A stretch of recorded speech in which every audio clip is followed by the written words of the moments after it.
5 نمازوں کے ساتھ 5 سورتیں پڑھنا، اس کے 5 فائدے ہیں۔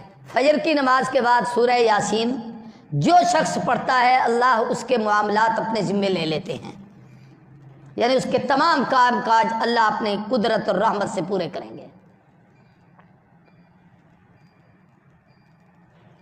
ظہر کی نماز کے بعد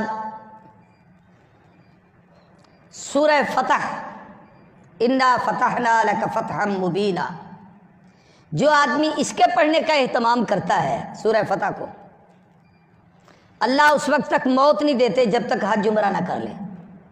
تجربہ کر لو۔ حضرت درخاستی کے ایک پرانے شاگرد تھے، مولانا قدرت اللہ، فورٹ عباس کے تھے۔ میں وہاں تقریر کرنے گیا، معذور تھے، ایک بازو ان کا نہیں تھا، یہاں سے کٹا ہوا تھا۔ میں نے اس تقریر میں یہ وظیفہ بتایا کہ آپ لوگ اس صورت کا اہتمام کریں، اللہ حج عمرے کی سعادت نصیب کریں گے۔ وہ کہتے میرے دل میں بڑی امنگ تھی اور مجھے یہ تھا کہ بھئی اسباب بھی نہیں ہے، ایک چھوٹی سی فیکٹری میں ملازم تھے، 500-700 روپے تنخواہ تھی اس وقت۔ تو کہتے میں نے توکل کے ساتھ اس سورت کو پڑھنا شروع کر دیا، روزانہ ظہر کے بعد پڑھتا تھا۔ سال نہیں پورا ہوا تھا پڑھتے پڑھتے، کہنے لگے فیکٹری مالک نے ایک دن مجھے بلا کے کہا مولانا صاحب آپ کا وہ پاسپورٹ وغیرہ بنا ہوا ہے۔ میں کہ جی غریب آدمی ہوں، میں نے کوئی باہر سفر پہ جانا ہے کہ پاسپورٹ بنوں؟ کہنے لگے نہیں میں پیسے دیتا ہوں، آپ پاسپورٹ تو بنوائیں، اللہ آپ کے لیے کوئی آسانی فرما دے۔ کہتے جی اس کے پیسوں سے میں نے پاسپورٹ بنوایا، اس نے مجھے پاسپورٹ لے کے جی ویزا لگوا دیا، خرچے بھی دیے، سفر خرچ بھی دیا، ٹکٹ بھی دیا، 10 روپے بھی میرے خرچ نہیں ہوئے، جیسے گیا تھا اسی طریقے سے سفر کر کے واپس آیا، بلکہ وہاں سے اللہ نے جو نعمتیں دی وہ بھی ساتھ لے کے آیا۔ پھر اس نے مجھے فون کر کے کہا مبارک ہو، میں نے اس صورت پہ عمل کیا، اللہ نے میرا کام بنا دیا۔ راولپنڈی کے ہمارے ایک دوست تھے، اس نے ایک دفعہ مجھے فون کیا کہ میں نے اس صورت کو ظہر کے بعد پڑھنے کا اہتمام کیا، تو کچھ عرصے کے بعد سعودی عرب سے میرے ایک عزیز کا فون آیا کہ میں آپ کو اسپانسر بھیج رہا ہوں، آپ عمرے کے لیے آئیں۔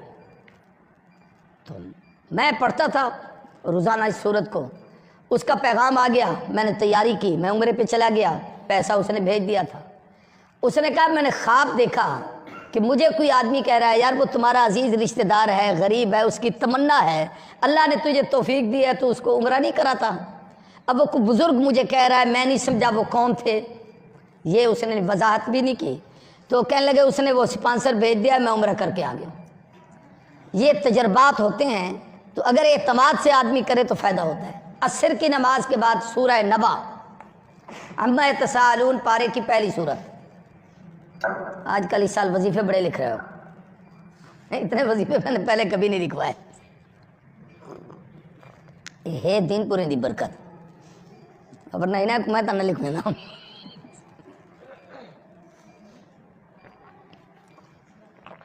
کچھ وظیفے میاں صاحب کے پاس بھی ہیں، وہ ان سے پوچھنا، جس کی شادی نہ ہو نا یہ تویز دیتے ہیں۔ دین پور میں ایک جمعرات ہوتی ہے، اس کو کہتے ہیں چھڑے دی جمعرات، چھڑے سمجھتے ہو، اکیلے جو ہوتے ہیں۔ اس رات اتنے لوگ جمع ہوتے ہیں جس کی حد نہیں، صبح کو لائن لگی ہوتی ہے، سب کو میاں صاحب نام پوچھ کے تویز لکھتے جاتے ہیں، دیتے جاتے ہیں، کام ہو جاتے ہیں۔ تویز کی تو پتہ نہیں اجازت دینا دیں میاں صاحب آپ کو، لیکن وہ یہ ہے کہ تویز لکھ دیں گے آپ کی شادیاں ہو جائیں گی جن کی نہیں ہوئی۔ اچھا توجہ کریں، عصر کی نماز کے بعد سورہ نبا، اس کے پڑھنے کا فائدہ یہ ہے کہ اللہ تعالیٰ قیامت کی ہولناکی سے محفوظ فرمائیں گے، کیونکہ اس کے آخری رکوع میں جنت اور جہنم کی کیفیات ہیں، اور شروع میں اللہ کی توحید ہے ساری۔ مغرب کے بعد سورہ واقعہ رزق کی برکت کے لیے، عشاء کے بعد سورہ ملک قبر سے، عذاب قبر سے نجات کے لیے۔